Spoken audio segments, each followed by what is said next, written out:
We've got a lot to cover, from tiny text to slow load times, so grab a coffee, open up your search console, and let's get ready to make your website shine on every screen. So, what's the big deal with mobile friendliness anyway? Well, for starters, Google shifted to mobile-first indexing years ago. This means Google primarily uses the mobile version of your content for indexing and ranking. If your mobile site is broken, your rankings for both mobile and desktop searches will suffer. It's that simple. Beyond rankings, think about your audience. The majority of web traffic now comes from mobile devices. If a user lands on your site and has to pinch and zoom just to read your text, or if they keep accidentally tapping the wrong button because they're too close together, what are they going to do? They're going to hit the back button and go to your competitor. A poor mobile experience directly translates to a high bounce rate, lost leads, and missed sales. It damages your brand's credibility and tells users you don't value their experience. So, fixing these issues isn't just a technical task, it's a fundamental part of good business and solid SEO. Alright, let's get our hands dirty. The first step is to head over to Google Search Console. If you haven't set this up yet, pause this video and do it right now. It's a free, non-negotiable tool for any website owner. Once you're in your dashboard, look at the menu on the left-hand side. Scroll down to the Experience section, and you'll see a link for Mobile Usability. Click on it. This report is your command center for mobile health. You'll see a graph showing two categories, usable pages and not usable pages, which are marked with that scary red error label. If you see a big red spike, don't panic. This is actually good news because Google is telling you exactly what's wrong. Below the graph, you'll find a details section listing the specific types of errors found on your site. This is where our detective work begins. Let's break down the most common errors you'll encounter. The first one is a classic, text too small to read. This happens when your font size is so tiny on a mobile screen that users have to zoom in to see it. It's an instant sign of a non-responsive site. The fix is straightforward. You need to set a base font size that's readable on mobile. The industry standard and Google's recommendation is a minimum of 16 pixels.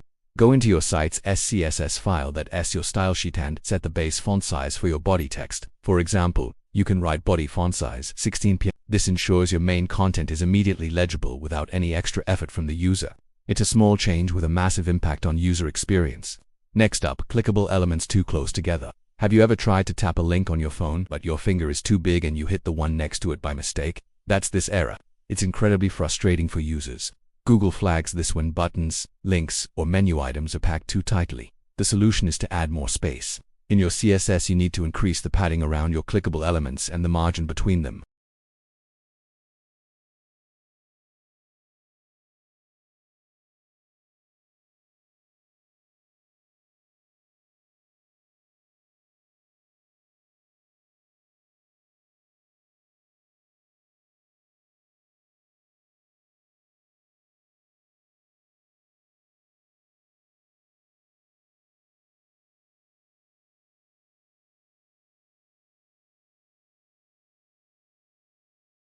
It means some part of your website, whether it's an image, a table, or a block of text, is too wide and is breaking out of the screen's boundaries. This usually points to a problem with your responsive design. To fix this, you need to dive back into your CSS first. Check your images. Make sure they have a max width 100% and height, auto style applied. This tells the image to never be wider than its container and to scale its height proportionally. If you have data tables, they can be tricky. You might need to implement a solution where the table becomes scrollable horizontally on its own without making the whole page scroll. It's all about ensuring your layout is fluid and adapts to the screen size, not the other way around. Now, let's talk about a more technical but critical error: viewport not set. If you see this, it means your site is missing a crucial piece of code that tells browsers how to control the page's dimensions and scaling on different devices. Without the viewport meta tag, mobile browsers will typically try to render the page at a desktop screen width and then shrink it down, which results in that tiny, unreadable text we talked about earlier. The fix is super easy. You just need to add one line of code to the head section of all your HTML pages.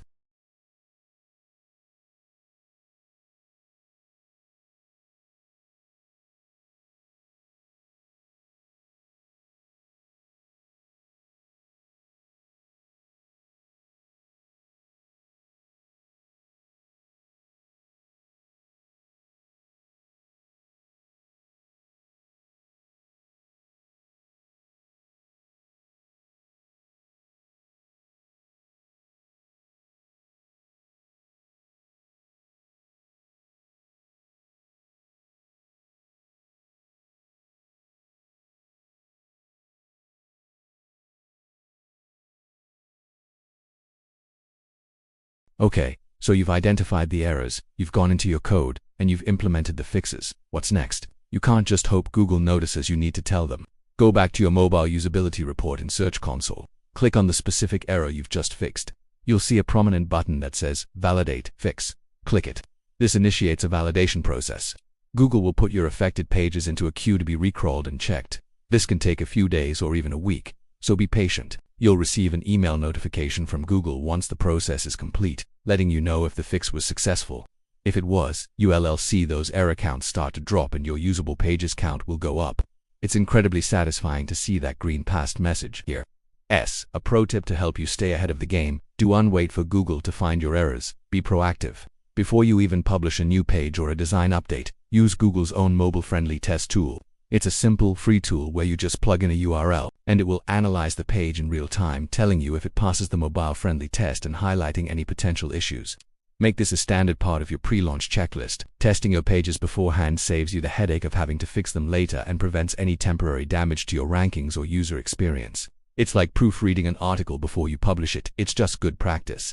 So, to wrap it all up, mastering mobile usability is non-negotiable in today's digital landscape. It's not just about aesthetics. It's about building trust with your users, improving your search engine rankings, and ultimately, growing your online presence. By regularly checking your Google Search Console report, understanding common errors, like small texts and close-together buttons, and knowing how to fix them with CSS and proper HTML, you can ensure your site provides a seamless experience for every visitor, no matter what device they're on. Remember the workflow: diagnose and Search Console, implement the fixes, and then validate, optimize, validate, and grow. I hope this deep dive has been incredibly helpful and demystified the process for you.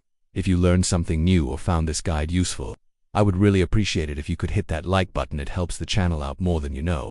And for more practical guides on SEO, web performance, and digital marketing, make sure you subscribe and turn on notifications so you don't miss the next video. Thanks so much for watching, and I'll see you in the next one.